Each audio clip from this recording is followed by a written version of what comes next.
कांग्रेस के पूर्व अध्यक्ष राहुल गांधी को कोर्ट से राहत नहीं मिल पा रही है। मोदी सरनेम मानहानि केस में सूरत की सेशंस कोर्ट ने दोषी ठहराए जाने के फैसले के खिलाफ राहुल की याचिका खारिज कर दी। सेशंस कोर्ट ने 13 अप्रैल को सुनवाई के बाद अपना फैसला सुरक्षित रख लिया था।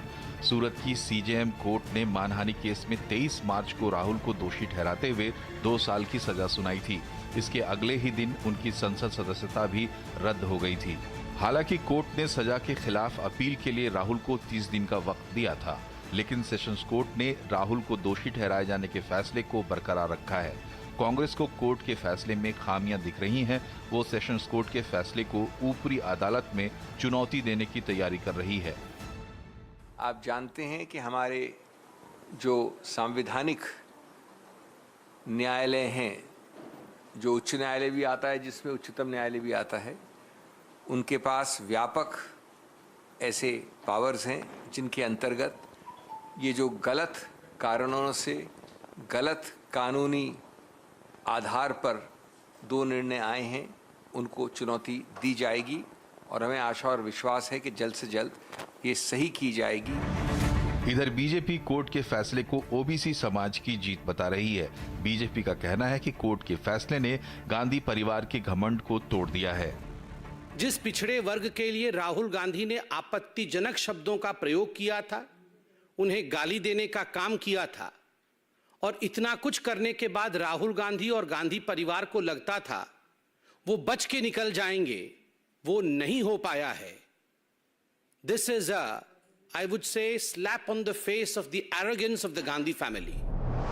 राहुल गांधी को सजा के बाद से विपक्षी खेमे में एकजुटता दिखाई दे रही है।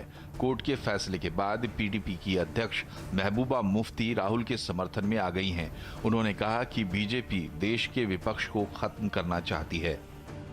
कहीं ना कहीं राहुल गांधी का जो आज जजमेंट है, ये पूरी जो अपोजिशन है उसको एक मैसेज दिया जा रहा है कि आप you fall in line, otherwise आप सबको जेल के अंदर बंद कर देंगे। सूरत की सेशंस कोर्ट के फैसले के बाद राहुल गांधी के पास अब कम ऑप्शन बचे हैं। सीजेएम कोर्ट ने राहुल को अपील के लिए 30 दिन का वक्त दिया था, जिसकी मियाद 22 अप्रैल को खत्म हो रही है। अगर राहुल को ऊपरी अदालत से तत्काल राहत नहीं मिली तो आगे क्या होगा? क्या निचली अदालत के फैसले में वाकई खामियां हैं, जैसा कि कांग्रेस दावा कर रही है, या फिर अब ये राजनीतिक मुद्दा बन गया है जिसको दोनों पक्ष अपने अपने हिसाब से भुनाने में कोई कसर बाकी नहीं रखेंगे? चर्चा आज इसी मसले पर होगी कि क्या ये मामला अब यहाँ से आगे राजनीतिक है या टेक्निकली बहुत उलझ चुका है। थोड़ा इसको समझने की कोशिश करेंगे। कांग्रेस के प्रवक्ता अर्शप्रीत खड़ियाल हमारे साथ जुड़ेंगे, साथ ही वरिष्ठ पत्रकार प्रदीप सिंह जी हैं, अम्बेडकर विश्वविद्यालय के प्रोफेसर अभय दुबे और सुप्रीम कोर्ट के वरिष्ठ वकील अश्विनी दुबे हमारे साथ हैं। आप सबका सर बहुत बहुत स्वागत है। अश्विनी दुबे जी, मेरी आवाज़ आपको पहुँच रही हो तो मैं एकदम टेक्निकल और एकेडमिक रूप से इसको समझना चाहता हूँ कि आज जो हुआ, सेशन कोर्ट ने एक शब्द बोला डिसमिस, क्या मतलब क्या है इसका? क्या मतलब बिल्कुल जो जनमानस में सवाल है, क्या राहुल जी जेल जाएंगे क्या? नहीं, देखिए, जेल जाने का सवाल इसलिए नहीं है क्योंकि ये जो एप्लीकेशन थी जो रिजेक्ट हुई है, वो जो इनका सेंटेंस था, सेंटेंस के सस्पेंशन पर लगी हुई थी। तो अब जेल, क्योंकि अपील अभी पेंडिंग है सेशंस कोर्ट में, और अपील की पेंडेंसी के दौरान चूंकि 2 तरह के, जब एक तो बेल इनको मिल गई वो एक अलग पहलू हो गया, दूसरा स्पेसिफिक एक ऑर्डर पास किया जाता है जिसमें जो सजा होती है उस सजा को स्टे किया जाता है। तो अगर सजा स्टे हो जाती तो जिस तरह से लक्षद्वीप के सांसद के केस में डिस्क्वालिफिकेशन के बाद, फिर कोर्ट के आदेश के बाद जब पार्लियामेंट ने डिसीजन लिया और दोबारा से उनको मेंबरशिप बहाल किया, तो उसी तरह से हो जाता है, तो इनको जो है इनको मेंबरशिप मिल जाती। अब क्या हुआ, कोर्ट ने अपने रीजनड ऑर्डर के साथ इनकी जो कहा कि क्यों आपको डिस्क्रिशनरी रिलीफ का बेनिफिट मिले, क्यों आपके कन्विक्शन को हम स्टे करें, और इसीलिए उन्होंने कहा दूसरा आधार नहीं है आपके पास कन्विक्शन के स्टे, क्योंकि 12 मुकदमे आपके पास चल रहे हैं, आप हैबिचुअल डिफॉल्टर हैं। तीसरा उन्होंने कहा कि आपके किसी कंडक्ट। अश्विनी जी एक मिनट, आप बहुत ज्यादा टेक्निकल हो गए।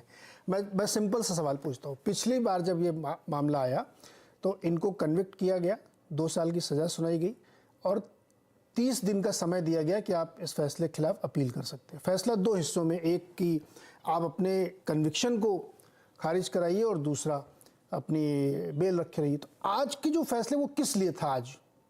बेल खत्म होने का था या कन्विक्शन हटवाने का था? कन्विक्शन हटवाने का था जिस पर एप्लीकेशन लगी थी। तो बेल क्यों जारी रहेगी? 30 दिन का तो समय दिया था। क्योंकि 2 साल तक की सजा है तो bail is the matter of right है, और Okay. ये चूंकि संगीन अपराध की श्रेणी में नहीं आता है, हाँ। तो वो तो उसमें बेल तो इनको कोई बेल का कोई इशू ही नहीं है। इशू सिर्फ ये है, बेल इनकी हो चुकी है, ऑपरेशन ऑफ द इम्प्यूग जजमेंट जो है वो रुक चुका है, लेकिन चूंकि इनकी सजा जब तक बहाल नहीं होती, तो लिली थॉमस के केस में जिस तरीके से उन्होंने कहा कि अयोग्य घोषित कर दिए जाएंगे, तो वो अयोग्यता वो जो घोषित हुई है उसको दोबारा से इनको योग्य बनाने के लिए ये जरूरी था कि इनका जो मुकदमे जो सजा थी, उस सजा का कन्विक्शन का स्टे उस पर खारिज हुआ है। अब क्या होगा आगे इसमें? जी, अब इसमें आगे की प्रक्रिया क्या होगी? आगे की प्रक्रिया में वाजपेयी साहब ये हाईकोर्ट जा सकते हैं। आगे की प्रक्रिया, हाईकोर्ट अगर मान लीजिए इसी पर कॉन्करेंट फाइंडिंग दे देता है तो ये सुप्रीम कोर्ट जा सकते हैं। सुप्रीम कोर्ट में भी फर्स्ट स्टेज पर एसएलपी डिसमिस होती है तो रिव्यू में जा सकते हैं, रिव्यू डिसमिस होती है तो क्यूरेटिव में जा सकते हैं। तो विकल्प अभी सारे इनके पास खुले नहीं, फिर वो 1 महीने की मियाद की वैल्यू क्या है, मुझे वो समझाइए। 2 महीने के मियाद के वैल्यू के कंप्लायंस में तो इन्होंने ऑलरेडी वहां पर कर दिया ऑर्डर। हाँ। वो अब विषय नहीं है वो। ओके। अपील फाइल हो गई, बेल इनको मिल गई, अब कन्विक्शन चूंकि इनका स्टे नहीं हुआ, इसलिए सिर्फ कन्विक्शन के स्टे को लेकर के ये ऊपर आएंगे। अपील तो सेशन कोर्ट को सुनवाई करना ही, अभी वो वहीं पेंडिंग रहेगी। तो अब ये जाएंगे हाई कोर्ट में। अच्छा, कोई जानकारी अभी कांग्रेस प्रवक्ता जो उनसे पूछूं कि इन्होंने एप्लीकेशन फाइल की क्या हाई कोर्ट में, ऐसा कुछ जानकारी आपको लगी हो तो? नहीं, अभी आज का ही ऑर्डर है तो अभी तक तो ऐसी कोई जानकारी नहीं है। किसी लीगल ग्रुप में भी नहीं चली है ये बात अभी तक, हमारा जो हम लोगों का ग्रुप है, और ना ही किसी लीगल जर्नलिस्ट ने इस बात को रिपोर्ट किया है। तो अभी तक तो स्पेकुलेशंस हैं, उस पर कुछ बात नहीं कर सकते, लेकिन अभी विकल्प इनके पास खुला हुआ है। कब तक इनको ये फाइल कर देना चाहिए अपील? अब देखिए, सेशंस कोर्ट के इसमें मियाद अधिनियम में नियम दिए गए हैं, तो 60 डेज के अंदर सेशंस कोर्ट के ऑर्डर को हाई कोर्ट में चैलेंज किया जा सकता है। ये लिमिटेशन एक्ट की बात कर रहा हूं मैं। हाँ। लेकिन परिस्थितियां ऐसी होती हैं कि अगर वो लिमिटेशन के दौरान नहीं फाइल कर सकते तो कोर्ट में एप्लीकेशन लग जाती है लिमिटेशन के कंडोनेशन की, तो वो भी कोर्ट एक्सेप्ट कर लेती है। तो मतलब ये कि जेल जाने का कोई खतरा नहीं है। हाँ, अब ये मुकदमाबाजी चलती रहेगी, ये है। बेल का कोई खतरा नहीं है, सेशन कोर्ट में इनका मुकदमा चलेगा। अयोग्यता के मामले में जो इनको खास तौर से जो बेनिफिट मिलना था, वो अभी जो है नहीं मिलेगा। सिर्फ उसकी सुनवाई थी, वो एप्लीकेशन डिसमिस हुई है। ओके, तो यानी सदस्यता बहाल नहीं होगी, बंगला वापस नहीं मिलेगा, मुकदमा चलता रहेगा और बेल पे बाहर रहेंगे। फैक्चुअली इतना ही है ना सर? जी ठीक। अब इसके थोड़ा आज से दोबारा आपके पास आएंगे, तो अब इससे थोड़ा राजनीतिक पहले जो कांग्रेस प्रवक्ता जो तो उनसे हम पूछेंगे। 2 वरिष्ठ हमारे साथ पत्रकार प्रोफेसर सारे लोग हैं। प्रदीप सिंह जी, इस मामले को कहा जा रहा है कि बहुत हल्का मामला, हालांकि ये सवाल मुझे अश्विनी जी से पूछना चाहिए, लेकिन मैं आप लोगों से पूछता हूँ कि कांग्रेस कह रही बहुत हल्का मामला, बहुत छोटा मामला है, एकदम मैक्सिमम सजा इसमें 2 साल की दे दी गई है। क्या ये एक राजनीतिक मसला बन रहा है क्या? नहीं, देखिए, एक कानूनी लड़ाई है जिसको कांग्रेस पार्टी राजनीतिक लड़ाई बनाने की कोशिश कर रही है।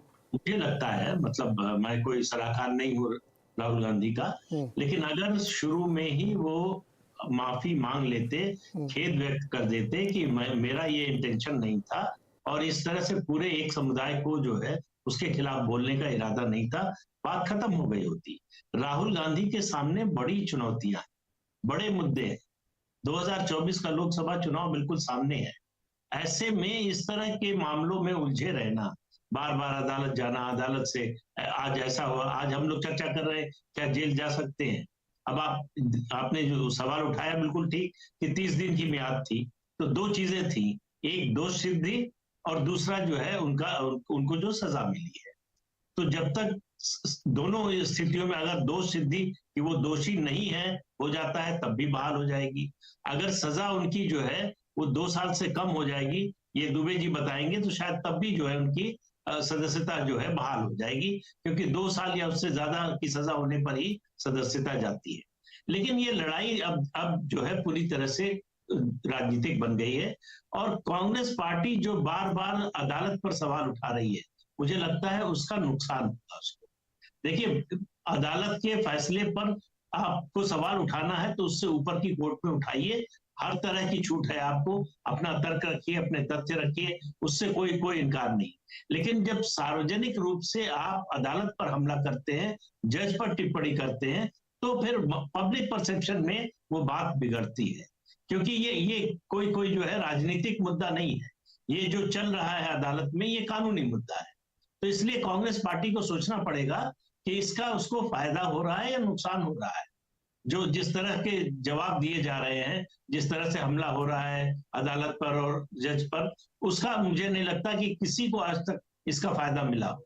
तो कांग्रेस पार्टी जो है इस मुद्दे पर रणनीति अपनी जो उसकी है पुनर्विचार करना चाहिए, बड़ी पिक्चर को देखना चाहिए, सामने बड़ी जो चुनौती है उसके बारे में सोचना चाहिए, उसमें अपनी ऊर्जा को खर्च करने की का प्रयास करना चाहिए, बजाय कि इन छोटे छोटे झगड़ों में पड़कर जो है अपना प्रदीप जी, इसको तो कांग्रेस ने बाकायदा अभी दोबारा उसी जगह पे कोलार जहां पे पिछली बार ये बात उन्होंने कही थी जिसकी वजह से ये पूरा सजा हुई उनको, वहीं जाके उन्होंने दोबारा कहा ओबीसी वाले मसले पर कि जिसकी जितनी हिस्सेदारी उसकी उतनी भागीदारी, और मैं तो ये देख रहूँगा तो ये तो बना रहे मुद्दा। उनको लगता है कि इसके बहाने हम ये कह सकते हैं कि देखिए हमको फंसाया जा रहा है, जेल में डालने की कोशिश की जा रही है और विक्टिम कार्ड बनेंगे, ये सब तो चलाने की कोशिश हो रही है और ये लोगों के दिमाग में जाएगा ही।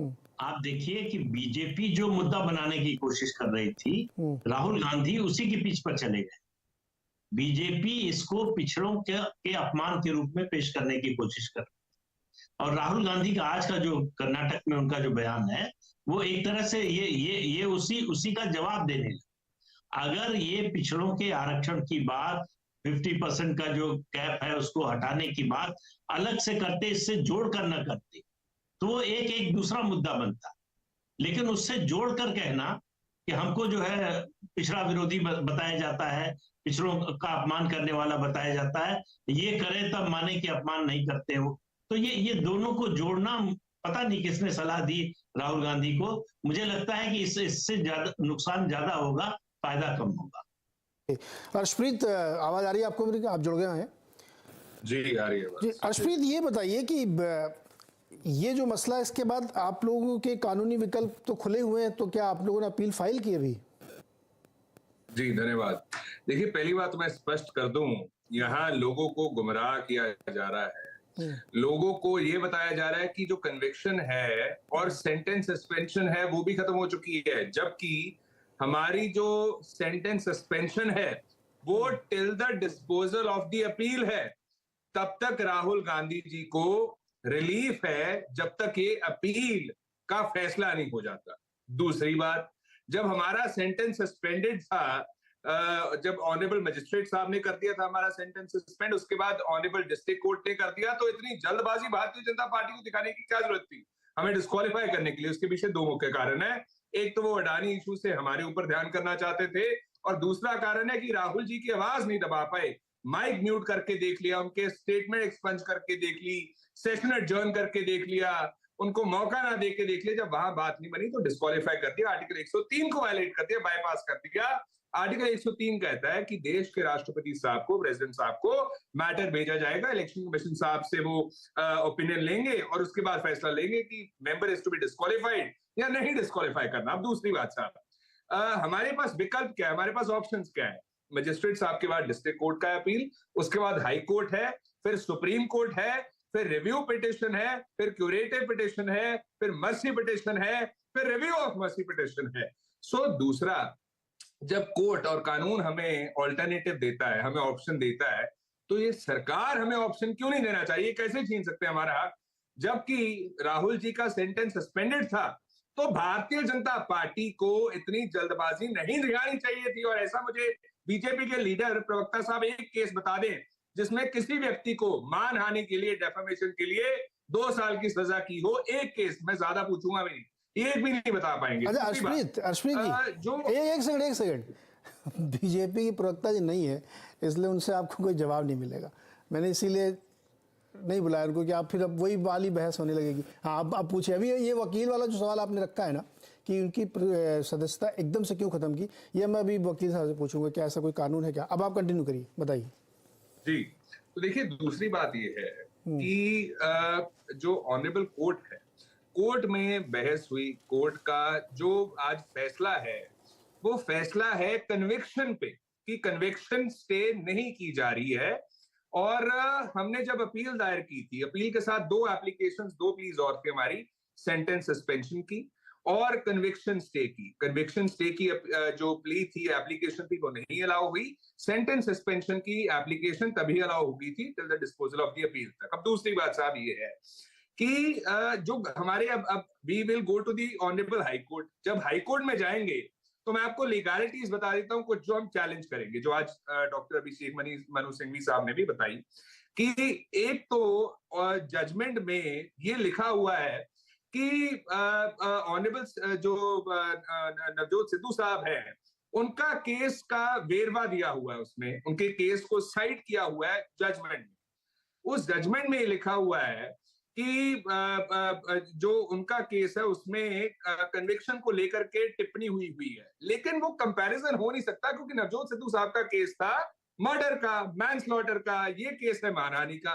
फिर उसके बाद दूसरा एक और एग्जांपल दिया हुआ है कि जहां पे केस बहुत आउटरेजियस हो वहां पे स्टे नहीं होनी चाहिए कन्विक्शन की। ये तो एक मानहानि का केस है, डेफामेशन का केस है, कोई टेररिज्म का, कोई मर्डर का केस तो ये है नहीं।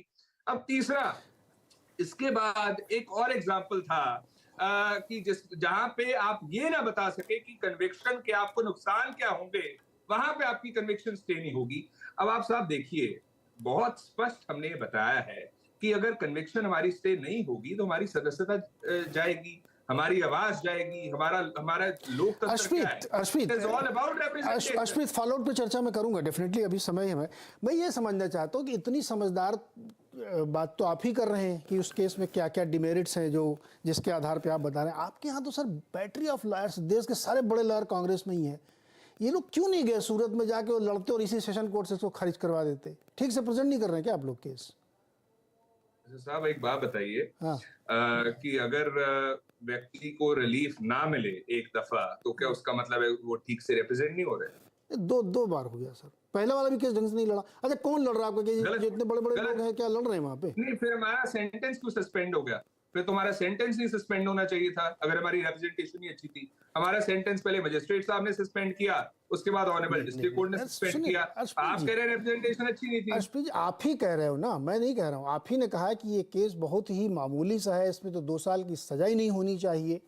सब बात मैं आपकी मानते हुए मैं कह रहा हूँ कि जब इतना हल्का केस है तो आपके पास तो इतने बड़े विद्वान वकील हैं, आप स्वयं भी वकील हैं, क्यों नहीं इसको वहां पे करके खत्म करा देते? देखिए, या तो आप कह दीजिए अश्विन जी कि हम इसको पॉलिटिकल लड़ाई के तौर पर ले रहे हैं, इसलिए हल्के आपने भी मुझे गिनाया ना, क्यूरिटी ऑफ मर्सी और रिव्यू ऑफ मर्सी तक गिना डाला आपने, वहां तक इसको ले जाएंगे क्योंकि हमको तो पॉलिटिकल इशू। देखिए जी, मैं आपको बताता हूँ। एक तो आपका थोड़ा ऑडियो इशू है, इतनी क्लियरली आवाज नहीं सुनाई दे रही, पर मैं जो समझ पाया आपको जवाब देता हूँ।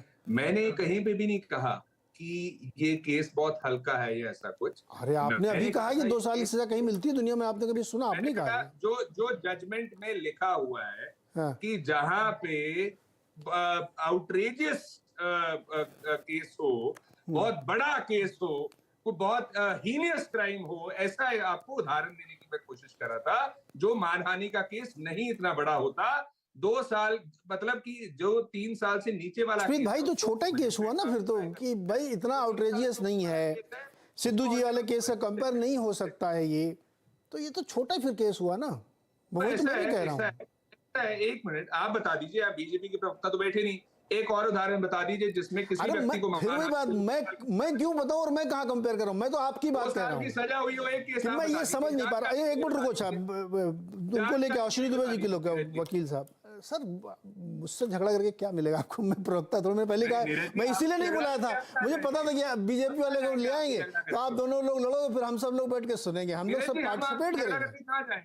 हमने आपसे झगड़ा करें। एक मिनट समझते हैं अश्विनी दुबे जी, आपको शायद पता होगा किसी और केस में। नहीं मुझे नहीं, अश्विनी दुबे जी सर कानूनी जानकार, आप स्वयं वकील हो, एक और वकील ने बोला। अश्विनी दुबे जी मुझे ये बताइए, एक तो इन्होंने कहा कि इतनी जल्दी क्यों थी सदस्यता खत्म करने की, तो हमको कई बार डिबेट में बताया गया कि एक कोई केस था, उसके बाद से सुप्रीम कोर्ट ने कहा है कि the moment judgment pronounce proceedings start. क्या ऐसा है? एक सवाल। दूसरा, क्या ये केस ठीक से लड़ नहीं रहे क्या कांग्रेस वाले? इनके तो बड़े धुरंधर वकील हैं, अगर ये केस इतना हल्का है तो। पहले प्रश्न का उत्तर मैं पूरी सजगता के साथ और पूरे सम्मान के साथ देना चाहूंगा कि लिली थॉमस की जजमेंट जो जस्टिस ए.के. पटनायक और जस्टिस एस.जे. मुखोपाध्याय की है, उन्होंने धारा 8 उपधारा 4 जो लोक जनप्रतिनिधित्व अधिनियम है उसकी क्वेश करते हुए कहा कि जिस दिन डिस्क्वालिफिकेशन होगा लॉ मेकर का 2 या 2 वर्ष से ज्यादा की सजा होने पर, उस दिन से इमीडिएट, जिस दिन सजा होगी उसी दिन से डिस्क्वालिफिकेशन होगा, इमीडिएट इफेक्ट। उसमें कोर्ट ने कहा, court on examination of other provisions in the constitution that deal with disqualification of a law maker held that the constitution expressly prohibits parliament to defer the date from which a disqualification would come into effect। यानी उन्होंने parliament को restrict भी कर दिया इस बात के लिए कि आप डेफर नहीं करेंगे दाएं बाएं लेफ्ट राइट सेंटर ऑप्शंस बना करके।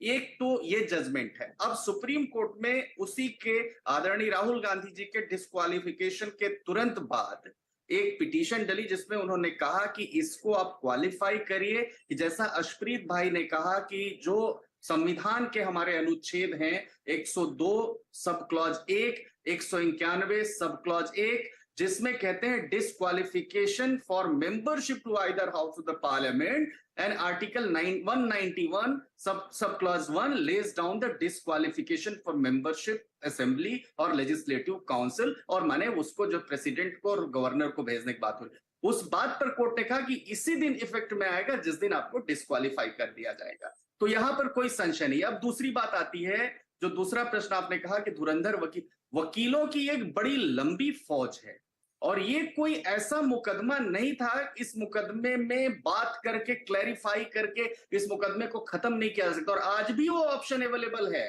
वाजपेयी साहब कि आज भी अगर मान लीजिए पूर्णेश मोदी जी चाहें तो वो मुकदमा वापस ले सकते हैं।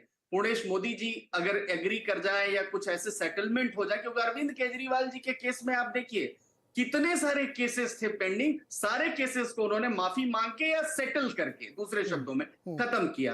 तो एक ये बात है। अब एक और पहलू आता है, अदालत के अंदर जब कार्यवाही चलती है, खासतौर से कंप्लेंट केसेस में, समन्स केसेस में, जो स्टेट नहीं करता, वारंट केसेस नहीं होते, उन केसेस में अदालत मौका देती है एक्यूज्ड को अपने गवाह लाने के, अपने स्टेटमेंट रिकॉर्ड करने के। उन स्टेटमेंट्स में भी कहीं बात हुई हो कि ये बात पूरे पर्टिकुलर कम्युनिटी को लेकर नहीं था, एक दो लोगों को लेकर था, तो थोड़ी बात आती है कि लीगली एडवाइस थे। पहले तो अब कुछ दिनों तक आप वाजपेयी साहब बहस कर रहे थे, कभी अपील क्यों नहीं फाइल हुई, अभी अपील क्यों नहीं फाइल हुई, तो उससे आप समझिए सलाहकार है। लेकिन सवाल ये है, अच्छा एक और आखिरी में 10 सेकंड में, कौन सी टिप्पणी आपत्तिजनक होगी, कौन सी टिप्पणी आपत्तिजनक नहीं होगी, इसका फैसला अदालत करेगा। कितनी सजा देनी चाहिए, कितनी सजा नहीं देती, ये अदालत इस इसेंशियल टेस्ट को पास करता है। और इसीलिए अदालत ने कहा कि जो व्यक्ति जितना बड़ा जिम्मेदार है उसकी जिम्मेदारी इतनी बड़ी हो जाती है, और इसलिए क्योंकि उसके एक स्टेटमेंट का पूरे देश में क्या मैसेज जाता है वो लोग फॉलो करते हैं, इसलिए ये इंपॉर्टेंट है। बस जी अश्विनी दुबे जी। अर्शमीत, छोटा सा रिपोर्टल और मुझे एड्रेस करते हुए आप छोटा सा रख लीजिए, फिर मैं अभय दुबे जी के पास जाऊंगा। जी धन्यवाद नीरज जी। देखिए एक तो ये है कि आर्टिकल 103 जो वायलेट हुआ है उसके बारे में किसी के पास कोई जवाब नहीं। आर्टिकल 103 फॉलो होना चाहिए था, वो ड्यू प्रोसेस ऑफ लॉ थी, प्रोसीजर था, जो पूरे तरीके से वायलेट हो गया, बाईपास कर दिया इन्होंने। ये अब सरकार ही बता सकती है ऐसा क्यों हुआ। दूसरी बात मैं ये पूछना चाहता हूं कि जो जजमेंट आई है उसमें ना 2-3 चीजें हैं जो हमारे ग्राउंड बनेंगे ऑनरेबल हाई कोर्ट में जाने के लिए। उनमें से एक ग्राउंड ये है कि उसमें लिखा हुआ है, रेफरेंस है कि देश के प्रधानमंत्री साहब डिफेम हुए हैं। जब डेफमेशन अट्रैक्ट होती है ना, जो कानून है डेफमेशन का, तो उसमें कैटेगोरिकली क्लियरली लिखा हुआ है कि जिसको रेफर की गई हो वो स्टेटमेंट, जिसको बयान रेफर किया गया है, जिसको एट्रीब्यूटेड है, he can go to the court, वो कोर्ट में जा सकते हैं। यहाँ पे मोदी साहब को बयान रेफर ही नहीं हुआ और मोदी साहब कंप्लेनेंट है भी नहीं, तो वो रेफरेंस कैसे है, वो हमारा ग्राउंड बनेगा। एक दूसरा जो कम्युनिटी के बारे में कहा गया, कम्युनिटी की पूरी लास्ट पॉइंट है मेरा नीरज जी, कि पूरी कम्युनिटी जो है, लास्ट पॉइंट नीरज जी, पूरी कम्युनिटी जो है वो डिफेम हो गई। ना कोई एक पुनेश मोदी साहब के अलावा और कोई तो आके कह नहीं रहा है कि हम डिफेम हुए हैं और हमारे लिए 100 PIL थोड़ी फाइल होती है इसीलिए। अर्शप्रीत जी, ये जो तर्क आप यहाँ बैठ के टीवी डिबेट में दे रहे हैं ना, ये तर्क आपके जो बड़े बड़े धुरंधर वकील हैं उनको अदालत में देना चाहिए था। पहली चीज ऑलरेडी दिया हुआ दिया वो तो फिर भी कोर्ट का विजडम आपकी बात नहीं मान रहा है तो फाइन सेंस ऑफ जजमेंट को मानना चाहिए फिर। और ये बात आप गलत कह रहे हैं। उन्होंने बाकायदा राहुल जी ने नाम लिया है, कौन 2-3 मोदी ने, उसके बाद नरेंद्र मोदी भी बोला और ढूंढोगे और मोदी मिलेंगे। ये बाइट है यार, इस पे तो बहस मत करो सर, ये तो मतलब पब्लिक में है, आधा मिनट का समय दीजिए, पब्लिक में है ये बाइट, इसलिए इस पे जिले नहीं हो, यहाँ जिले करने से कोई फायदा नहीं है। अश्विनी क्या बोल रहे हैं? अश्विनी भाई रुको, आधा मिनट का समय मैंने आपको ग्राउंड ऑफ अपील। हाँ अश्विनी जी 1 मिनट रुकिए, 30 सेकंड अश्विनी। हाँ अशप्रीत ने बिल्कुल बात सही कही अनुच्छेद 103 को लेकर के, कि किसी भी सदस्य के डिस्क्वालिफिकेशन को लेकर के वो क्वेश्चन रेफर किया जाएगा प्रेसिडेंट को, लेकिन वो कौन किस केस में होगा?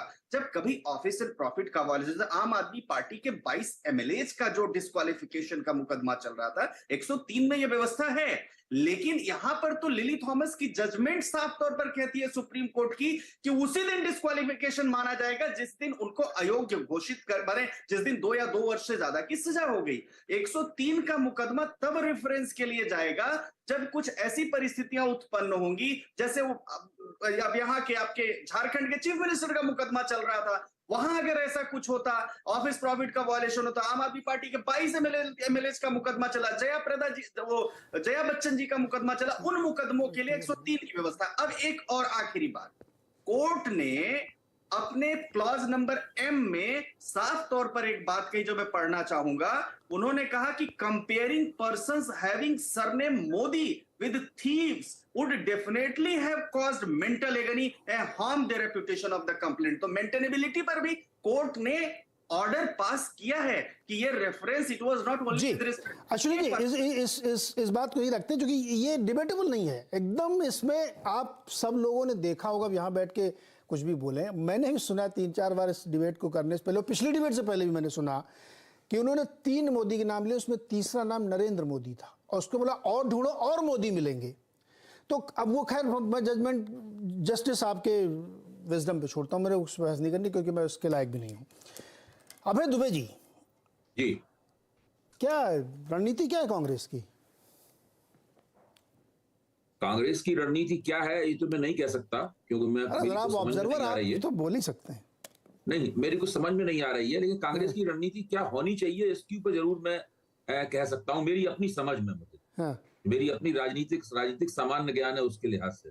देखिए, कांग्रेस के जितने भी नेता हैं, छोटे बड़े क्षेत्रीय स्तर के, राष्ट्रीय स्तर के जितने भी नेता हैं, उसमें राहुल गांधी एकमात्र ऐसे नेता हैं जिनकी पूरे देश के अंदर एक निश्चित अपील है और उनके नाम पर कांग्रेस को वोट मिलता है जगह जगह, कहीं कम मिलता है, कहीं ज्यादा मिलता है, वोट मिलता है। राहुल गांधी का कोई कांग्रेस के पास विकल्प नहीं है, प्रियंका गांधी उनकी विकल्प नहीं है, या तो खुद सोनिया गांधी भी राहुल गांधी की विकल्प नहीं है। इतने दिनों से, पिछले 9-10 साल से राजनीति करते करते वो एक ऐसी स्थिति में पहुंच गए। अगर राहुल गांधी की चुनाव किसी कानूनी चक्कर में फंसकर जेल चले गए या राजनीति से बाहर हो गए राजनीति में, तो ये कांग्रेस के लिए बहुत नुकसानदायक होगा। इसलिए राहुल गांधी को पूरी कोशिश करनी चाहिए कि वो राजनीतिक लड़ाई में बने रहें। अगर वो राजनीतिक लड़ाई से जितने बार अगर बाहर गए तो इससे कांग्रेस के ऊपर एक मरणांतक प्रहार होगा। देखिए, ये साल है विधानसभा चुनावों का साल और अगला साल है लोकसभा चुनावों का साल। ऐसे में राहुल गांधी को कांग्रेस के प्रचारक के तौर पर लगातार काम करना होगा, क्योंकि उनका चेहरा ही कांग्रेस है, उनके चेहरे से ही कांग्रेस की छवि बनती है। अपने चेहरे को सुरक्षित रखने के लिए दुबे सर, अपने चेहरे को, उन्हीं की बातों से खबरें बनती हैं।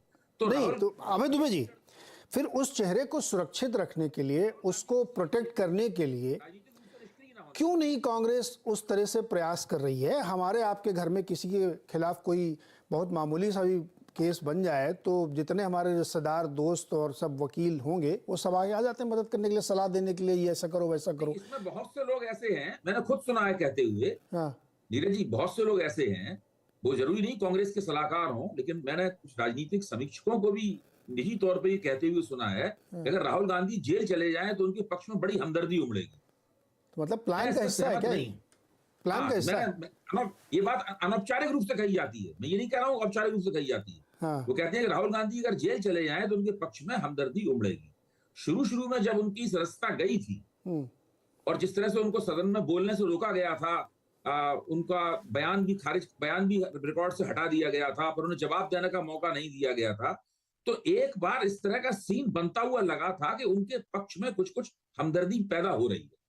यहाँ तक कि हमारे मित्र संजय कुमार ने और दूसरे लोगों ने भी ये कहा था कि ये हो कुछ अन्याय रहा है, ऐसा कभी किसी के साथ होता नहीं है कि आप उसके ऊपर आरोप भी लगाएं और आरोप का जवाब भी न देने दें। तो इससे राहुल गांधी के पक्ष में लोग मतलब ऐसी बात बन रही थी इनके खिलाफ ज्यादती हो रही है। अबे जी एक चीज और, जब ज्यादती होती है तो इससे मैं माहौल की बात बता रहा हूँ। हाँ नहीं, मैं आप पॉइंट टेकन है। एक चीज और बताइए, अनौपचारिक तौर पे आप कह रहे हैं कि ये कहा जा रहा है कि जेल चले जाएं तो और बढ़िया है, माहौल और बढ़िया बनेगा, वोट मिलेंगे, ऐसा कुछ लोगों की उस वक्त राय थी। मैं कुछ ही लोगों को कह रहा हूँ, हो सकता है ये चीज फिल्टर होके कांग्रेस के राजनीतिक सर्कल्स में भी गई हो। अरे गई होगी सर, तभी तो उधर हम लोगों की तरफ से नहीं आई, समीक्षकों की तरफ से नहीं गई, उधर से इधर आई होगी। मैं तो ये भी कह रहा हूँ कि उधर से इधर आई होगी, कि ऐसा सोच सकते हैं क्या? मैं ये सब थ्योरीज हैं, हमने तो सुना नहीं है ना आपने सुना है, लेकिन ये सवाल जनता के मन में आता है। जो मैंने कहा कि अगर मैं फंस जाऊं तो मेरे 10 रिश्तेदार दोस्त आ जाएंगे मुझको सलाह देने के लिए। इनके यहाँ कोई नहीं जा रहा। सूरत में कोई बड़ा वकील गया क्या? दिल्ली में बैठ के ट्विटर पे प्रेस कॉन्फ्रेंस चलती रहती, वहां जाके भैया मुकदमा लड़ लो ना, इतने 76 का दे रहे थे अभी। तो क्या ये other than Rahul Gandhi strategy का हिस्सा है? ये वो भी इसमें शामिल है? हाँ ठीक है, थोड़ा एक बार माहौल बनने दो। ये एक बार और बताइए जरा। ये आप मुझसे पूछ रहे हैं? हाँ आपसे ही। नहीं, मैं तो इस मामले में स्पष्ट हूँ। राहुल गांधी को अगर वो जेल वेल जाने के चक्कर में फंसे तो उनको बहुत नुकसान होगा। अगर वो और उससे अगर वो कुछ दिनों के, अगर ऐसी कोई योजना है कि वो कुछ दिनों के लिए जेल जाए, 4 दिन के लिए, 5 दिन के लिए, फिर हफ्तेवार बाद उन्हें कानूनी प्रक्रिया के जरिए निकाल लिया जाए, इस तरह की कोई कानूनी सेटिंग हो, तो मुझे इसके बारे में कोई जानकारी नहीं है। मैं बिल्कुल कानूनी आदमी हूं नहीं और इस मामले में मेरा दिमाग नहीं चलता है। यहाँ तो हमारे दोनों वकील साथियों ने इतनी अच्छी चर्चा की, मैं तो उनका धन्यवाद अदा करता हूँ। उससे वो चर्चा काफी शिक्षाप्रद थी, तो वो आपके कार्यक्रम में आने का ये मुझे लाभ हुआ है। सर पिछले शो में आप थे कि नहीं थे? मैं तो उस दिन भी मैंने कहा था, और अर्शप्रीत भी थे कि नहीं एकदम से कैसे खारिज होगी। मैंने कहा नहीं, मैंने भी वो कानून पढ़ा है कि राहुल जी को द मूवमेंट जजमेंट अनाउंस। ये भी मानता हूं कि लोकसभा चुनाव में हारने के बाद में राहुल गांधी को कांग्रेस की अध्यक्षता से इस्तीफा नहीं देना चाहिए था। उन्होंने इस्तीफा देकर पूरी कांग्रेस को लंबे संकट में फेंक दिया, और वो संकट से कांग्रेस अभी 100% अभी तक नहीं उबर पाई है। अगर वो अध्यक्ष बने रहते और वो अपना राजनीतिक संघर्ष जारी रखते, जो राजनीति में ठंडा गर्म होता रहता है सब पार्टियों के साथ, कभी नीचे जाता है ग्राफ, कभी ऊपर जाता है, लेकिन अध्यक्षता छोड़ने से कांग्रेस को जो नुकसान हुआ है वो अभूतपूर्व है। प्रदीप जी, क्या ये राजनीतिक मुद्दा बनाए लगी कांग्रेस और फायदा उठाएगी इसका? अभय जी तो कह रहे नुकसान होगा इससे। शुरू में मैं अभय जी की बात से सहमत हूँ। शुरू में जब अपील फाइल नहीं हो रही थी तो यही चर्चा हो रही थी। अब उसमें सच्चाई कितनी है कितनी नहीं है हम लोगों को मालूम नहीं, लेकिन अपील मतलब राहुल गांधी के खिलाफ कोई फैसला आए, छोटे से छोटे मामले में, एक आपके प्रवक्ता के खिलाफ कुछ आता है, उसकी गिरफ्तारी का मामला आता है, पूरी वकीलों की फौज खड़ी हो जाती है सुप्रीम कोर्ट में बचाने के लिए। राहुल गांधी के खिलाफ फैसला आता है, 10 दिन तक ये ही नहीं पता चलता है कि अपील होगी कि नहीं होगी, कब होगी, कौन करेगा। तो इससे एक ये निकला कि इसकी सिंपैथी लेना चाहते हैं। ये चाहते हैं कि ये उनके खिलाफ अन्याय हो रहा है, गलत तरीके से उनके खिलाफ फैसला आया है, उनको जेल भेजने की कोशिश हो रही है, पहले उनकी आवाज दबाने की कोशिश हुई, तो इसका देश भर में असर होगा। तो गुलाम नबी आजाद ने जो एक बात कही थी कि भाई अगर भारत जोड़ो यात्रा का और इस सिंपैथी का असर होता तो सूरत में 50,000 1 लाख कार्यकर्ता खड़े होते वहां पर जिस दिन राहुल गांधी गए थे। यहां से नेताओं को प्लेन में भरकर ले जाने की जरूरत नहीं पड़ती। तो कहीं ना कहीं कांग्रेस की स्ट्रेटेजी जो है वो बड़ी दुविधा वाली है कि इस रास्ते पर चले कि इस रास्ते पर चले। पहले कुछ दिन इंतजार किया, फिर अपील में गए। अपील भी ऐसा लग रहा है, जो अभी दुबे जी बता रहे थे उससे लगता है जैसे हाफ हार्टेड हो, कि कोई ऐसा तरीका निकले जिसमें लगे कि राहुल गांधी के साथ बहुत बड़ा अत्याचार हो रहा है और उसकी सिंपैथी मिले। देखिए, राहुल गांधी का कद इंदिरा गांधी वाला नहीं है। उनको उस तरह की सिंपैथी जो कांग्रेस के लोग कंपेयर करते हैं कि 78 में जो है कोशिश की थी, जनता पार्टी ने कोशिश क्या की थी, जेल भेजा था, उसकी सिंपैथी मिली थी और उनके उनके उनके समर्थन में लोग उमड़ कर आए थे। वो राहुल गांधी के साथ नहीं होने वाला। न उस तरह का उनका जनाधार है, न लोकप्रियता है, न उस तरह की विश्वसनीयता है।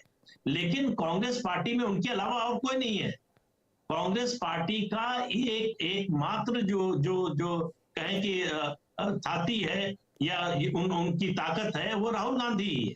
और राहुल गांधी को अगर ये स्ट्रेटजी के चक्कर में जेल भिजवा दिया या चुनावी मैदान से बाहर कर दिया, तो फिर जो अभय जी कह रहे हैं मैं बिल्कुल सहमत हूँ, फिर कांग्रेस के लिए जो है ये मरणांतक चीज साबित होगा। हर्षप्रीत जी, आप अपने सबसे बड़े नेता के साथ ये प्रयोग क्यों कर रहे हैं भाई? खत्म करिए इस केस को, लड़ाई खत्म करिए, अपना चुनाव में लगिए। 2024 आने वाला है, आप अपने सबसे बड़े नेता के प्रयोग में लगा रखा आपने। और पिछले, आप याद करिए पिछली बार जब आया तो मैंने आपसे पूछा था कि कब फाइल हो रहा, तो आपने कहा हो जाएगा, अभी समय है मेरे पास 30 दिन का। अब आज भी मैं पूछ रहा हूँ कि क्या कल कोई फाइल किया? कल तो आप कह रहे हैं अभी भी नहीं। आप वो कौन है, रिव्यू मर्सी पिटीशन तक जाने की तैयारी कर। देखिए ऐसा है नीरज जी, आपका सुझाव बड़ा अच्छा लगा। तो आप कह रहे हैं कि जो लॉयर्स कांग्रेस पार्टी ने एंगेज किए हुए हैं सूरत में, वो लॉयर्स कॉम्पिटेंट नहीं है। मैंने ये कहा मैंने तो ये कहा कि जो बड़े वाले वो क्यों नहीं गए। बड़े वाले मैंने उनको इनकॉम्पिटेंट नहीं कहा, मैंने कहा कि जो अभिषेक मनु सिंघवी जी हैं, तनखा जी हैं, ये लोग क्यों नहीं जाके वहां लड़ते? मनाही है क्या? ऐसा दुबे जी, अश्विनी दुबे जी, क्या सुप्रीम कोर्ट के लॉयर सेशन कोर्ट नहीं जा सकता क्या? ऐसा कुछ रूल है क्या? अब नीरज जी एक बात बताइए, अभिषेक मनु सिंघवी साहब कहाँ पे प्रैक्टिस करते हैं? सुप्रीम कोर्ट में करते हैं सर। और ये जो केस चल रहा है सूरत में कहाँ पे चल रहा है? सेशन कोर्ट में। अरे तो उनको जाके वहां सलाह दे सकते हैं सर। अब दूसरे बढ़िया पिटीशन बनवा सकते हैं। अभी तो मैं पूछूंगा इनसे कि ऐसा क्या है भाई? Advocate R S. चीमा साहब, एडवोकेट आर.एस. चीमा साहब, जिनका 50 साल से ज्यादा का एक्सपीरियंस है, उनको आप छोटा लॉयर बता रहे हैं? मैंने कब कहा छोटे? फिर आपने मुझसे अपने लॉयर्स को छोटा कह रहे हैं। अच्छा इतना एक मिनट सुनिए ना अर्शप्रीत जी, सीरियस नोट पे। अर्शप्रीत जी पहले सवाल आपके धुरंधर वकील, आप कह रहे हैं चीमा साहब लगे जिनको 50 साल का एक्सपीरियंस है, उनके साथ छोटे छोटे वकील भी वहां लगे हुए हैं, और इतना पिद्दी सा केस आप नहीं हल करवा पा रहे हैं सर, तो मैं मानूंगा ना कि आपकी स्ट्रेटजी है कि इसको लिंगर ऑन कराना है, पॉलिटिक्स करनी है। मैं खुद वकील हूँ, आपको एक चीज बताता हूँ नीरज जी, जो ट्रायल कोर्ट का लॉयर है उसको ट्रायल कोर्ट के बारे में सबसे बढ़िया पता है। जो सुप्रीम कोर्ट का लॉयर है उसको सुप्रीम कोर्ट के बारे में सबसे बढ़िया पता है। बहुत फर्क होता है प्रोसीजर का, बहुत फर्क होता है। कानून अलग अलग थोड़ी होते हैं सर। सुप्रीम को एक सेकंड सुन लीजिए, जहाँ चले कानून पे चलेगा ना सर। बहस होनी है, नीचे पूरा केस तैयार होता है साहब, ऊपर सिर्फ बहस होती है, आर्गुमेंट्स होती है। तो there is a big difference in the procedure, बहुत बड़ा फर्क है प्रोसेस में। तो आपको ये कहना सही नहीं है कि उनको अच्छी रिप्रेजेंटेशन नहीं मिली, उनको best of the best representation मिली है। Advocate R S. Cheema sahab is one of the best lawyers we have in India, और ये पहली दफा नहीं है जो हमें रिप्रेजेंट कर रहे हैं, वो पहले भी बहुत दफा रिप्रेजेंट किया है हमें। तो ये आपका कहना गलत है। दूसरी बात, अब देखिए आर्टिकल 103 के बारे में दुबे साहब ने बात की। आर्टिकल 103 में कहीं पे भी नहीं लिखा हुआ कि ये सिर्फ ऑफिस ऑफ प्रॉफिट की जब डिस्क्वालिफिकेशन होगी तब ये लागू होगा। ये तब लागू होगा जब किसी की भी डिस्क्वालिफिकेशन होनी है मेंबर की। दूसरा ये है कि आपने कहा कि ये पॉपुलैरिटी बढ़ती है जेल जाकर के, मेरे फेलो पैनलिस्ट रिस्पेक्टेड कह रहे थे, तो मैं कहूंगा ये पॉपुलैरिटी बीजेपी भी बढ़ा ले। उन्होंने हमारे लीडर्स के लिए शब्दों का प्रयोग किया, जैसे सदाम, पप्पू, रेनकोट पहन के कैसे ना आना है, और बहुत चीजें बोली हैं। उन पे तो केस हुए नहीं, ना कोई दरखास्त हुई, ना कोई FIR हुई, और वो सिर्फ डेफामेटरी, डेरोगेटरी और डिमीनिंग बयान नहीं थे, वो ऐसे कुछ बयान भी थे जिनकी वजह से लोगों को उकसाएगा कानून को अपने हाथ में लेने के लिए, ऐसे स्टेटमेंट थे। आप लोगों ने, और ये उसके बावजूद कोई कार्रवाई नहीं हुई बीजेपी लीडर्स के खिलाफ। तो हम तो साहब ये कहते हैं कि कानून कैसे देश के ऑपोजिशन पार्टीज के लिए है जो बीजेपी के साथ अदालत का फैसला आप कर सकते हैं। आपके सारे कांग्रेस प्रवक्ताओं को एक एक सेंटेंस कंठस्थ है कि किस बीजेपी वाले ने क्या बोला है। फाइल करो मुकदमा, किसने रोका आपको? क्यों नहीं करते?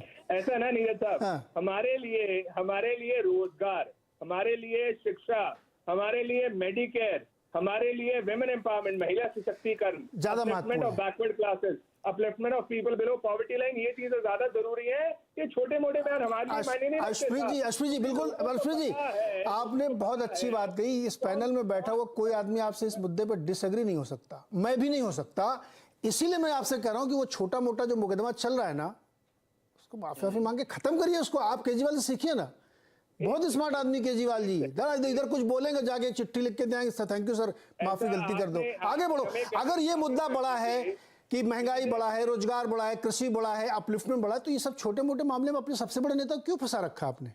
अब ऐसा है, देखिए भारतीय जनता पार्टी के लीडर्स कुछ भी कह सकते हैं, कुछ भी बोल सकते हैं, डेरोगेटरी बयान नहीं, उनके खिलाफ मुकदमा करिए ना। मैं तो कह रहा हूँ सब लिस्ट बना के रखिए आप। नहीं, लिस्ट बना के रखिए, करिए। आप पे कार्रवाई भी होगी, आपको डिस्क्वालीफाई भी किया जाएगा और माफी भी आप सर कानून आपके लिए भी है सर, कचहरी बंद थोड़ी आपके लिए। अर्शप्रीत जी के लिए गेट बंद नहीं कचहरी का, अर्शप्रीत जी के लिए सब दरवाजे खुले हैं। अर्शप्रीत जी को मुकदमा दायर करना चाहिए। अश्विनी दुबे जी को लाइए स्क्रीन पे। अश्विनी दुबे जी अब इन्होंने स्वयं बताया, देखिए कि बड़े बड़े दिग्गज लोग लगे हुए हैं। या देखिए अब अर्शप्रीत जी की बात कोई मैं रख रहा हूँ, मेरा कोई सवाल नहीं है। या तो ये केस बहुत ही स्ट्रांग है जहां पे वो हल नहीं हो पा रहा, सजा हो रही है, या ये केस को ठीक से लड़ नहीं रहे हैं। दो में एक चीज है, क्या है ये? चीमा जी लड़ रहे हैं केस, फिर भी नहीं। पहला वाला जो आप, अरे अर्शप्रीत भाई सुनो ना, फेलो लॉयर को सुनो आप जी। पहला वाला जो आपका प्रश्न है वो उतना प्रासंगिक नहीं है। अरे रुको ना एक मिनट भाई, अर्शप्रीत जी, अर्शप्रीत जी सुनो, आम आदमी पार्टी की तरह दूसरा वाला, अरे ठीक है सर, आप नहीं है, आप इधर सुन तो लो वकील। हाँ बोलिए अश्विनी दुबे जी, बोलिए। दूसरा वाला प्रश्न का उत्तर मैं ये दे देना चाहता हूँ कि दो तरह के केसेस जैसे हैं, एक तो केस जो कंप्लेंट फाइल करते हैं अदालत में, एक वारंट पुलिस करती है। तो जिस केस में कंप्लेंट फाइल होती है उसमें कोर्ट एग्जामिनेशन करके पार्टी को जब सम्मन करता है, सम्मन करके एक सेक्शन आता है 251 सीआरपीसी का, दंड प्रक्रिया संहिता का, जिसमें नोटिस फ्रेम होता है। तो एक सिंपल प्रश्न पूछा जाता है कि आप अपनी गलती मानते हैं, गिल्टी प्लीड कर रहे हैं या ट्रायल क्लेम करेंगे। एक वो स्टेज आती है जहां पर क्लैरिफाई किया जा सकता था इस पोजीशन को कि मेरा रेफरेंस बस तब के उसमें नहीं था। दूसरा, जिस दिन जब चार्ज फ्रेम होता है तो 227 में एक स्टेज होती है सीआरपीसी में, डिस्चार्ज की एप्लीकेशन लगाई जाती है रीजंस लगा करके। वो स्टेज थी, वो स्टेज पर भी शायद मुझे लगता है कि वो नहीं हुआ क्योंकि जजमेंट में वो मिसिंग है। तीसरा आता है 313 में एविडेंस होता है, अर्शप्रीत भाई भी उस बात को मानेंगे, एक्यूज का स्टेटमेंट होता है। वहां पर भी ये बात कही जा सकती थी, अपना ही स्टेटमेंट होता है कि ये जो स्टेटमेंट था it was only related with 3 persons. तो ये भी एक जो मिसिंग ट्रेल था, वो वहां पर आप फिर से बस में सवार हो जाते जो सही चल रही थी। लेकिन when you miss the bus, जब जजमेंट आ गई और उसके बाद भी आप बार बार फिर अदालतों के ऊपर अटैक करने लगे। देखिए सवाल ये नहीं है, अब मानना पड़ेगा कि क्या आपत्तिजनक है, क्या आपत्तिजनक नहीं है, आदरणीय वाजपेयी साहब ये अदालत तय करेगी। और 2 कोर्टों की फाइंडिंग है, कुछ तो उसमें तथ्य होंगे और बैटरी ऑफ लॉयर्स। तो जो अब एक सबसे बड़ा इंपॉर्टेंट, इसीलिए अदालत के उस पहलू पर ध्यान देना पड़ेगा उस प्रश्न के उत्तर में कि जो व्यक्ति जितना रिस्पॉन्सिबल है उसको अपनी मर्यादा उतनी ही अनुच्छेद 19(1)(a) भारतीय संविधान के तहत पार रहनी चाहिए ताकि 19(2) का वायलेशन नहीं हो। और यही है, ये इसीलिए, और 2 साल तक की सजा का प्रावधान है। कोर्ट कम भी कर सकती थी, ज्यादा भी। कोर्ट ने एक बात और कही जो अर्शप्रीत भाई अलग उसको नहीं ले कि मैं किसी और काउंटर, कोर्ट ने कहा कि 12 मुकदमे सिमिलर नेचर के आदरणीय श्री गांधी के ऊपर रजिस्टर्ड हैं, उनके ऊपर रजिस्टर्ड हैं 12 मुकदमे सिमिलर नेचर के। तीसरा उन्होंने कहा कि ये डिस्क्रिशनरी रिलीफ है, कन्विक्शन को स्टे करना या नहीं करना। चौथा उन्होंने कहा कोई इरिपरेबल लॉस और इंजरी इससे नहीं हो रही है जो आपको कोई डैमेज बहुत ज्यादा हो रहा है, आप जो है अगर डिस्क्वालीफाई आपका जो सजा है वो सजा को स्टे नहीं किया। ये रीजंस को रिकॉर्ड किया कोर्ट ने प्रॉपरली उसको डिसमिस करते हुए 27 पेज की जजमेंट में रीजंस को रिकॉर्ड किया और सारे रीजंस देने के बाद 6 रीजंस को। एक और प्रश्न उठा कि ये मुकदमा मेंटेनेबल नहीं है, इसलिए कि व्यूअर्स को जानना होगा कि पूर्णेश मोदी की कंप्लेंट मेंटेनेबल नहीं है। कोर्ट ने इसमें पाया नहीं, कंप्लेंट मेंटेनेबल है। दूसरा उन्होंने कहा कि ट्रायल फेयर और हार्श फेयर नहीं था और बहुत हार्श था। कोर्ट ने कहा नहीं, बिल्कुल फेयर था, बहुत हार्श नहीं था। फिर गांधी जी की, राहुल गांधी जी की स्पीच जो है मेंटल एगनी पूर्णेश मोदी को क्रिएट करती है, उस पर भी कोर्ट ने फाइंडिंग दी, बोले बिल्कुल मेंटल एगनी हुई। फिर डिस्क्वालिफिकेशन लोकसभा से इरिवर्सिबल लॉस नहीं है, इस पर भी कोर्ट ने फाइंडिंग दी। फिर ये भी कहा कि mister Gandhi failed to demonstrate how not staying conviction would impact him, ये भी उसने कहा। फिर कहा पावर जो 379 दंड प्रक्रिया संहिता की हैं वो स्वैच्छिक हैं, वो विवेकानुसार तय होंगी, और मैं समझता हूं कि ये यहां पर इनके केस में एप्लीकेबल, हम उस डिस्क्रिशनरी पावर को इस्तेमाल नहीं करेंगे। जी, मुझे ब्रेक लेना, ब्रेक से लौट कर चर्चा कंटिन्यू। देखिए ये देखिए बहुत सीरियस नोट पे है, हम आवाज अड्डा में कोशिश करते हैं तथ्य जो उस इससे पढ़ के साफ लग रहा है जो अभी आप जजमेंट बता रहे हैं 27 पेज का, कि किसी भी हालत में राहुल जी झुकने को तैयार नहीं है, वो गिल्टी मानने को तैयार नहीं है। इसलिए कोर्ट भी कह रहा है कि ठीक है फिर जो कानूनी प्रक्रिया है वो चलेगी, और सारी चीज़ें उसमें रिकॉर्डेड हैं। तो इसलिए जनता को जो पब्लिक नैरेटिव एक चलता है ना, बार बार देखिए आप लोग गौर करिए, मैं एक ही सवाल बार बार पूछ रहा हूँ कि अगर ये केस बहुत हल्का है तो खारिज क्यों नहीं हो जाता, धुरंधर वकील लड़के खत्म कर दें।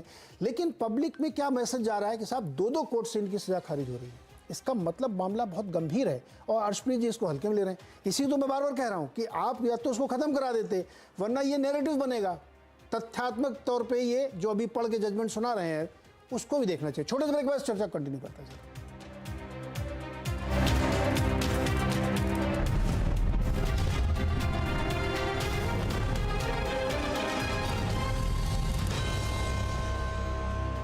कैसे करते हैं ट्रेड? ट्राई 5 पैसा, ऑर्डर छोटा। डू यू नो में आज हम बातचीत करने वाले हैं डीएलएफ की, दिल्ली लैंड एंड फाइनेंस। ये इस कंपनी का फुल फॉर्म है और ये सबसे पुरानी रियल एस्टेट कंपनियों में शुमार है। 1946 में इस कंपनी की शुरुआत हुई थी और चौधरी रघुवेंद्र सिंह साहब ने इसकी शुरुआत की थी। कुछ इंटरेस्टिंग फैक्ट ये भी है कि दिल्ली में जो बहुत ही प्रोमिनेंट एरियाज हैं, जैसे कि ग्रेटर कैलाश, हौस खास, साउथ टेक्स, शिवाजी पार्क, ये कुछ ऐसे एरियाज हैं जिनको डीएलएफ ने ही डेवलप किया था। और कुछ और इंटरेस्टिंग फैक्ट्स में, कंपनी का आईपीओ आया था 2007 में और उस समय का सबसे बड़ा आईपीओ के तौर पे शुमार था। जो कंपनी के मालिक हैं कुशल पाल सिंह साहब, वो एक ज़माने में इस कंपनी को 27 लाख रुपए में बेचने को बिल्कुल तैयार ही हुए थे, लेकिन फिर उन्होंने वो फैसला वापस ले लिया और आज ये कंपनी करीब करीब 1 लाख करोड़ रुपए की वर्थ रखती है। जनरल इलेक्ट्रिक पहली सबसे बड़ी ग्लोबल कंपनी थी जो कि इस कंपनी के lease office space DLF city में आने वाली थी, और उसके बाद धीरे धीरे कई नाम जैसे British Airways, American express, Nestle, IBM, ये कुछ ऐसे नाम थे जो कि बाद में आते हुए दिखाई पड़े। तो ये कुछ इंटरेस्टिंग फैक्ट डीएलएफ से रिलेटेड, आगे भी कुछ और फैक्ट लेकर आते हैं।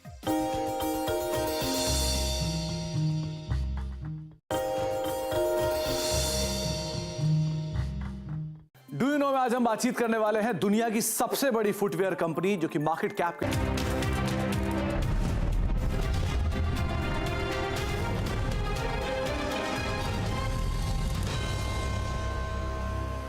स्वागत है एक बार फिर से आपका आवाज अड्डा में। आज चर्चा हो रही है राहुल गांधी जी की जो प्ली थी उसको दोबारा से खारिज कर दिया गया। उसी पर हम लोग समझने की कोशिश कर रहे हैं कि मामला दरअसल क्या है और ये किस तरफ बढ़ता हुआ दिख रहा है। समय कम है इसलिए सबसे निवेदन है कि भाई बहुत छोटे छोटे रखिएगा, वरना फिर सबसे बात नहीं हो पाएगी। अभय दुबे जी, अब ये ऐसे ही चलेगा लंबा, चूंकि प्रक्रिया तो अभी हमको अर्शदीप ने समझाई कि बहुत लंबे तक जा सकते हैं, समय की कोई पाबंदी नहीं है। तो अब ये ओबीसी वाला, चुनाव वाला, यही सब कार्ड चलता रहेगा। इसको पॉलिटिकली देखना चाहिए हम लोगों को, बेमतलब ये टेक्निकल बहस हम लोग करते रहते हैं कि अदालत में क्या हुआ और ये क्या हुआ वो क्या हुआ, ऐसा। देखिए, ये चूंकि चुनावी कानूनी प्रक्रिया में जाके ये मामला लंबा खिंच जाएगा, तो जो मामले इस तरह लंबे खिंचते हैं वो फिर राजनीति को और खासतौर से राजनीतिक लोकप्रियता के ग्राफ को प्रभावित करना बंद कर देते हैं। वो दौर इसका निकल चुका है इस मामले का, इससे कोई राजनीति के ऊपर असर पड़ेगा। राजनीति पर असर तभी पड़ सकता है कि अगर राहुल गांधी की विपरीत में कुछ फैसले हो जाएं और राहुल जी को जेल जाना पड़े, वरना उन्हें छोटे निचली अदालत से नहीं सही तो बड़ी अदालत से राहतें मिलती जाएंगी। और उसके बाद में वैसे भी अब नया लोकसभा चुनाव होने में 1 साल से भी कम समय रह गया है, तो उनकी सदस्यता दोबारा वापस हो, इसका कोई बहुत व्यवहारिक मतलब भी नहीं है, कुछ उसूली मतलब उसका हो सकता है। तो मुझे लगता यह है कि इसका कोई राजनीतिक प्रक्रिया पे कोई असर पड़ना अब ज्यादा मुझे लगता नहीं असर पड़ेगा। प्रदीप जी, मुद्दा बनेगा ये क्या? भारतीय जनता पार्टी जो मुद्दा बना रही है ये पूरा, देखिए आज उन्होंने प्रेस कॉन्फ्रेंस करके ये कहा कि ओबीसी वाले बहुत खुश हो रहे हैं। साफ कर दूं, मेरी समझ में भाजपा को भी इसका कोई राजनीतिक, भाजपा का इसका कोई राजनीतिक लाभ अगर उठाना चाहे तो उसको भी कुछ नहीं होगा। जब मैं कह रहा हूँ राजनीतिक प्रक्रिया पे इसका असर पड़ना बंद हो जाएगा, तो ना इसका किसी को फायदा होगा ना किसी को नुकसान होगा। राजनीतिक प्रक्रिया दूसरी तरीके से चलेगी, उसके निर्णय दूसरी कसौटियों पर होंगे।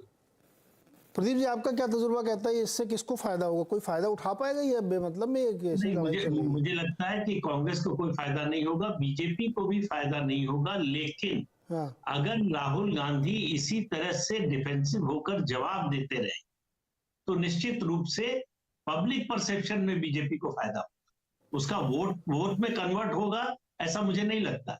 ये मुद्दा ऐसा नहीं है जिसका वोट पर कोई असर पड़ने वाला हो, कि इसकी वजह से किसी के पक्ष में वोट चला जाएगा या किसी के खिलाफ चला जाएगा, इस तरह का नहीं होने वाला है। लेकिन ये एक टॉकिंग पॉइंट जो है बीजेपी ने अपने कार्यकर्ताओं को दे दिया है और रोज बीजेपी इस पर हमला कर रही है, और राहुल गांधी जिस तरह से जवाब दे रहे हैं मुझे लगता है कि उससे वो फंसते जा रहे हैं। बीजेपी जो जाल बुन रही है उसमें बेवजह उसमें गिरते जा रहे हैं। उनको चाहिए कि इस मुद्दे से बचने की कोशिश करें, इस मुद्दे को अवॉइड करें, इस मुद्दे पर कोई रिएक्शन ही ना दे, तब मुद्दा ये खत्म हो सकता है। अगर लगातार जवाब देते रहेंगे, लगातार उसमें जो है वो कोशिश करते रहेंगे, जैसे आज उन्होंने कर्नाटक में जो किया, दोनों को जोड़ दिया, दोनों मुद्दों को 50% का रिजर्वेशन और पिछड़ों को उनकी संख्या के मुताबिक जो है हिस्सेदारी देने की बात, और उन्होंने जो उन पर जो केस चल रहा है और बीजेपी का जो आरोप है उसको दोनों को जोड़ दिया।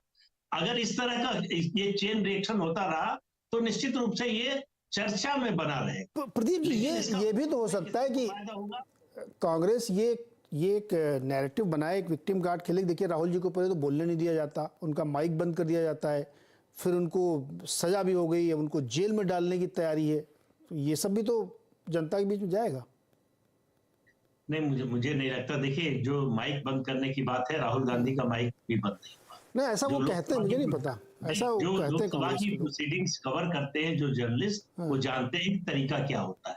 अगर आप प्रिसाइडिंग ऑफिसर के इजाजत के बिना बोलेंगे तो आपका माइक बंद हो जाएगा। जो रिपोर्टर्स लिखते हैं प्रोसीडिंग्स, वो लिखना बंद कर देते हैं। बार बार स्पीकर इस बात को बोलते हैं कि ये रिकॉर्ड में नहीं जाएगा, तो इसलिए जो है, लेकिन इन सब बातों, ये टेक्निकल चीजें हैं। सवाल ये है कि सामने क्या है, कांग्रेस का संगठन क्या कर रहा है, कांग्रेस देश की और दूसरे राष्ट्रीय अंतर्राष्ट्रीय मुद्दों पर उसकी क्या सोच है, क्या उसकी पहुंच है, उसके अलावा किस तरह का नैरेटिव बनाती है 2024 के लिए कांग्रेस पार्टी, इससे फर्क पड़ेगा। वोट कितना बढ़ेगा, घटेगा, नहीं बढ़ेगा, नहीं घटेगा। लेकिन इन तकनीकी मुद्दों के आधार पर कि बोलने नहीं दिया, भाई 40 मिनट बोले राहुल गांधी, किसी ने रोका नहीं उनको, तो इसलिए ये डिबेटिंग पॉइंट तो हो सकते हैं। ये चर्चा के लिए, फिर वही कह रहा हूं, परसेप्शन के आधार पर जो कांग्रेस समर्थक है उनको लगेगा कि हाँ, हमारे नेता के साथ अन्याय होगा। लेकिन क्या उस समर्थक वर्ग से बाहर भी लोगों को ऐसा लगता है, वो अभी दिखाई नहीं दे रहा। Arshpreet ji, law of diminishing marginal utility का एक सिद्धांत होता है अर्थशास्त्र में।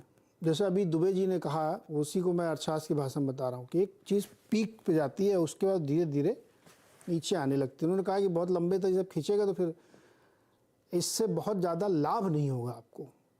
तो मुझे भी लगता है इसे ख़त्म करिए, आगे बढ़िए, बड़े मुद्दों पे बात करिए, महंगाई पे, बेरोजगारी पे। क्या इसमें फंसे हुए हैं आप लोग? नीरज जी, कैसे खत्म करें इसको बताइए। अरे बढ़िया से मुकदमे लड़िए, खत्म करिए। आप अभी मैंने पूछा कि जब पिछली बार मैंने आपसे पूछा था कि फाइल किया, तो आपने कहा सोचेंगे, तो अब मैं आपकी ही बात कोट कर रहा हूँ।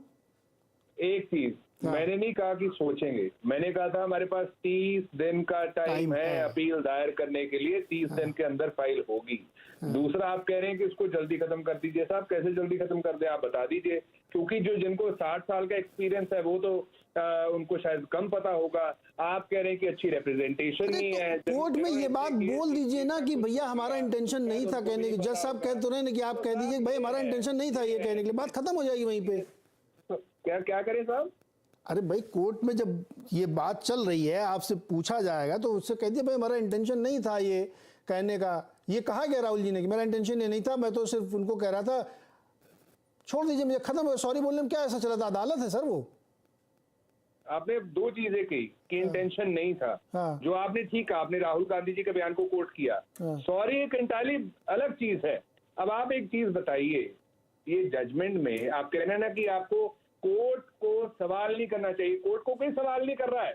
हम सिर्फ आपको बता रहे हैं कि ये हमारे ग्राउंड होंगे अपील करने के लिए, हाई कोर्ट में जाने के लिए। और अगर कोई जजमेंट बिल्कुल परफेक्ट होती तो ना तो अपील यहाँ पे एग्जिस्ट करती, ना रिव्यू पिटिशन एग्जिस्ट करती, ना रिवीजन एग्जिस्ट करती। तो साहब कानून में प्रावधान है, ऑप्शन है अपील करने का, फैसलों को रिवीजन में जाने का। वो रिवीजन को हम एक्सरसाइज करेंगे और इनको जो मैंने आपको आप मूड में नहीं है कि ये खत्म हो? साहब ऐसा है कि हम तो चाहते हैं खत्म हो, हम तो चाहते हैं कि हमारी कन्विक्शन स्टे हो। हमने इस वजह से प्ली डाली थी, कन्विक्शन नहीं स्टे हो पाई, सेंटेंस सस्पेंड हो गया। अब अपील जब होगा, जब अपील का फैसला, तो हमारा पूरा जोर लगा होगा साहब की हमारे। अच्छा ठीक है सर, वो आपका अधिकार है, वो आपका राइट है, आप उसको कैसे लड़ना चाहते हैं। आप कंप्लेनेंट नहीं है इस केस में, लेकिन मोदी साहब का रेफरेंस जजमेंट में है 13, क्योंकि उनकी बाइट में मोदी जी का रेफरेंस है, इसलिए है सर। आप सुनिए ना उस बाइट को। कंप्लेनेंट होना जरूरी है। अरे सर समझ नहीं रहे आप, मेरी बात नहीं समझ रहे हैं सर, मेरी बात भी तो समझ लीजिए आप। अदालत में ये बात कहने में किस बात की शर्म है कि भैया अगर किसी की भावनाएं हर्ट हुई है तो मैं सॉरी बोलता हूं, बात खत्म करिए। मुझे नहीं लगता जज साहब इस बात को एक्सेप्ट नहीं करेंगे। अश्विनी दुबे जी, क्या इसका कोई तरीका नहीं कि आगे अपील खत्म हो, जाके बोल दें भाई मेरा इंटेंशन नहीं था, अगर फिर भी किसी को बुरा लगा तो आई एम सॉरी, इसमें क्या बड़ी बात है? कोई बड़ी बात नहीं है। कंपाउंडेबल ऑफेंस है, 2 साल तक की सजा हुई है। ये तो किसी भी समय पर है तो सुप्रीम कोर्ट चले जाएंगे, सुप्रीम कोर्ट जाकर के भी ये खत्म हो जाएगी। ये अदालत, ये कानून ऐसी प्रक्रिया, ऐसी व्यवस्था देता है। मैं अब इसके बाद एक आगे बात कर रहा हूं। देखिए संक्षेप में सर। हाँ, अभिव्यक्ति की स्वतंत्रता सब अधिकारों की जननी है, इसमें कहीं कोई दिक्कत नहीं है, लेकिन ये घृणा, संवाद, अभिव्यक्ति की स्वतंत्रता के मध्य अंतर को समझना जरूरी है। और एक मजबूत लोकतंत्र के लिए अभिव्यक्ति की स्वतंत्रता के साथ उसकी सीमा का तय होना भी जरूरी है। सीमा कौन निर्धारित करेगा, ये भी बड़ा सवाल है। और इस पर भी आगे आने वाले दिनों में नेताओं को समझना होगा कि वो अपने शब्दों का संतुलित और मर्यादा के साथ पालन करें। जी, समय एकदम समाप्त हो गया अर्शप्रीत जी। अब अगली पेशी में जब फिर कुछ होगा तो हम लोग फिर ऐसे शो करेंगे। अभी तो आप खुद ही चाह रहे हैं कि लंबा चलेगा तो अभी चलेगा, कोई दिक्कत नहीं है। हम तो ये कह रहे थे भाई इसको मामला खत्म करिए, आगे बड़े इशू जाए, लेकिन आप, ये आपका राइट है सर कि आप हर अदालत में जाके इसको चैलेंज करें, मुझे इसमें कोई दिक्कत नहीं है। बाकी विद्वानों की जो राय थी वो हमने आपके सामने रखाई। बहुत बहुत शुक्रिया हमारे साथ जुड़ने के लिए, बहुत बहुत धन्यवाद।